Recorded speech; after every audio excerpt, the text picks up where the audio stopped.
Quelque chose d'inhabituel vient de se produire. Le Premier ministre de l'Australie, Scott Morrison, a prié ouvertement devant son peuple pour sa nation et pour le monde.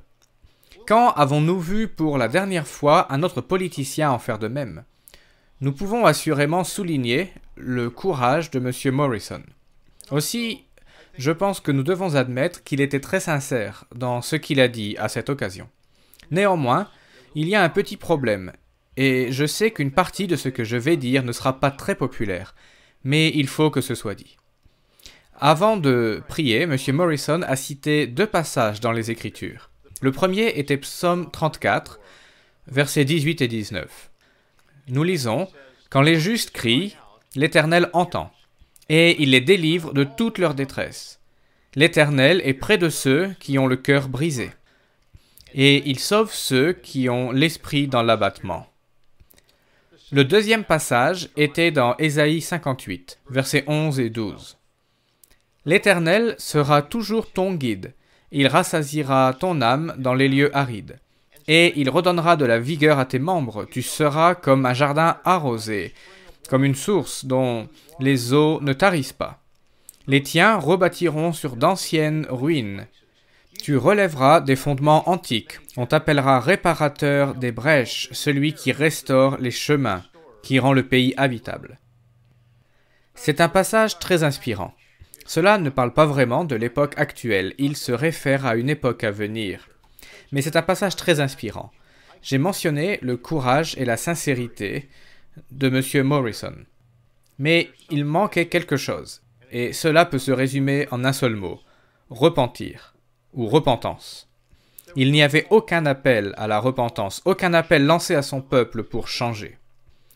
Revenons en arrière et relisons Psaume 34. Que lisons-nous?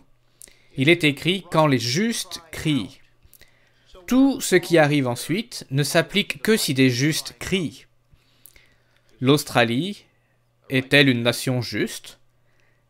Les États-Unis sont-ils justes? Que dire du Canada, de la Nouvelle-Zélande, de l'Afrique du Sud, du Royaume-Uni et des autres nations européennes? Sommes-nous des nations justes? Nous devons admettre que ce n'est pas le cas. Au contraire, nous rivalisons à celui qui sera le plus injuste. Ce n'est pas une attaque contre M. Morrison ou l'Australie. Absolument toutes les nations sur la Terre ont besoin de se repentir et de changer leur voie.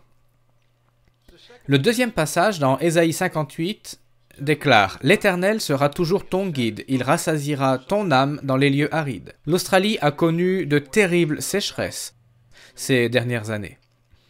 Et après une de ces sécheresses, il a tellement plu que le sol n'arrivait pas à absorber toute cette eau.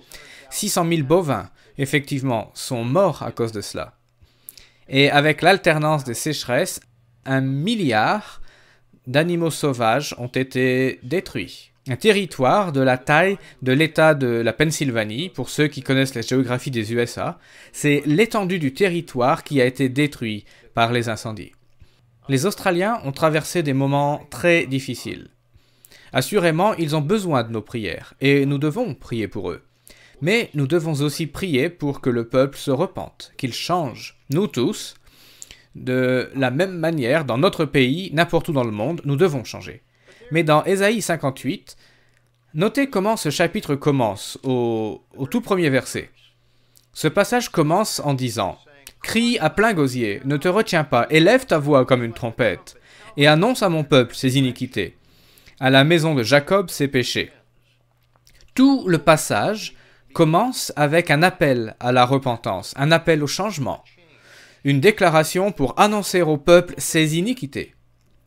Le fait de parler de leurs adultères, de leur fornication, c'est-à-dire la sexualité avant le mariage, et tous les péchés sexuels que nos nations commettent. Parler au sujet des avortements et du meurtre de bébés innocents avant même leur naissance, lorsqu'ils sont déchiquetés dans le ventre de leur mère. Pensez un peu à cela. Vous pouvez trouver beaucoup de péchés. J'ai juste cité quelques péchés flagrants. Il y a aussi la prise de drogue, ou les crimes, les vols et ce genre de choses. Nos nations se repentent-elles? Je ne vois aucune trace de repentance. C'est triste. Ces catastrophes ne devraient pas avoir lieu. C'est un coup de semonce lancé par Dieu. Nous devons prendre cela au sérieux. Puis, comme nous le lisons dans Ésaïe, tous les jours ils me cherchent.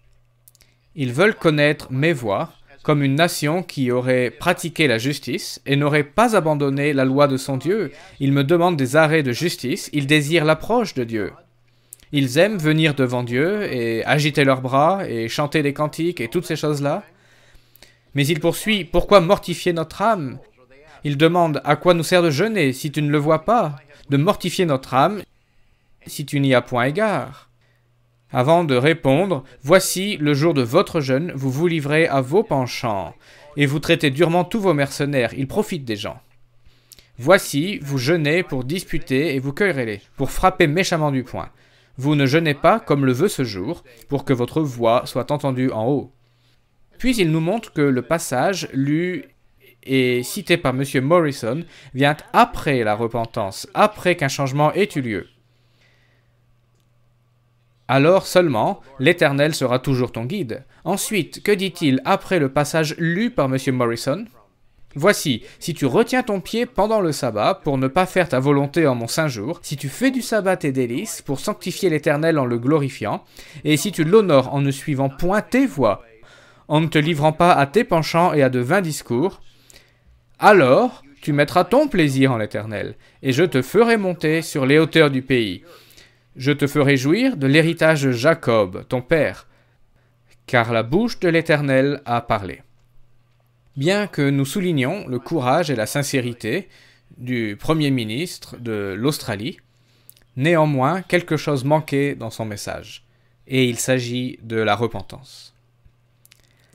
Désormais, ces communiqués seront publiés sur la chaîne YouTube de l'Église du Dieu vivant, plutôt que sur Le Monde de demain. Ce changement débutera la semaine prochaine. En attendant, c'était Gerald Weston pour Le Monde de demain et l'Église du Dieu vivant. Passez une bonne journée, ayez un excellent sabbat, et je vous dis à bientôt.